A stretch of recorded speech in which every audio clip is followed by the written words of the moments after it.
आप पूछोगे, सवाल पूछोगे?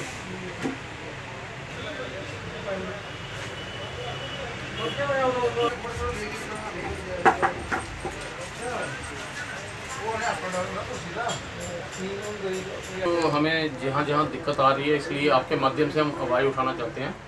हम चाहते हैं कि हमारी आवाज़ भी बुलंद हो। मैं Ashutosh Gupta, state convener transport cell BJP.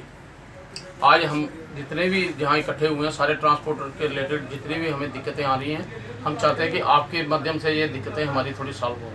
जैसे कि इंटरस्टेट गाड़ियाँ जो बाहर से आ रही हैं, उनको लखनपुर रोज़ तंग किया जा रहा है। किसी न किसी मुद्दे को लेकर कभी उनको रोका जाता है, कभी कहते हैं कोविड टेस्ट नहीं है, कभी कहते हैं कि ये चीज़ नहीं है, वो चीज़ नहीं है। कुछ ना कुछ उनको वो लगा के एलिगेशन कुछ ना कुछ बोल करके वहाँ रोका जाता है। हम चाहते हैं कि बिना किसी रोक टोक के गाड़ियाँ आएँ, जैसे कि पूरे हिंदुस्तान में चल रही हैं, ऐसे ही जम्मू कश्मीर में भी चले। ट्रांसपोर्टर आगे इतना ज़्यादा तंग हो चुका है, इस समय आप वेंटिलेटर पे समझ लो है।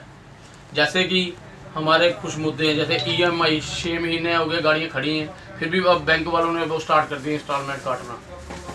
दूसरा, इंश्योरेंस, खड़ी गाड़ियों की इंश्योरेंस दे रहे हैं, हमें कितनी दिक्कत हो रही है। हमारे घरों में चूल्हे नहीं चल रहे हैं, फिर भी हमें खड़ी गाड़ियों का इंश्योरेंस भी देना पड़ रहा है।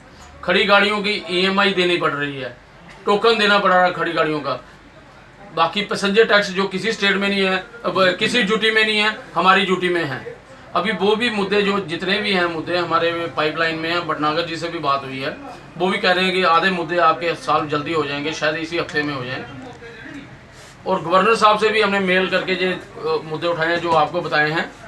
तो हम चाहते हैं कि आपके माध्यम से भी हमारी मदद हो, हमारे जितने भी ट्रांसपोर्टर हैं इनका कुछ ना कुछ हल निकले, ताकि ये भी सुख का सांस ले सके। जैसे कि इतनी जहाँ जम्मू कश्मीर में कभी ना कभी कुछ ना कुछ होता रहता है, जैसे एक बार बाढ़ आ गई, दूसरों से मिल्टन सी, फिर बुरहान पानी का चक्कर पड़ गया। आज कोविड के चक्कर में 6 महीने से बिल्कुल 7 महीने से हमने कुछ भी 1 रुपये का काम किसी ट्रांसपोर्टर ने नहीं किया।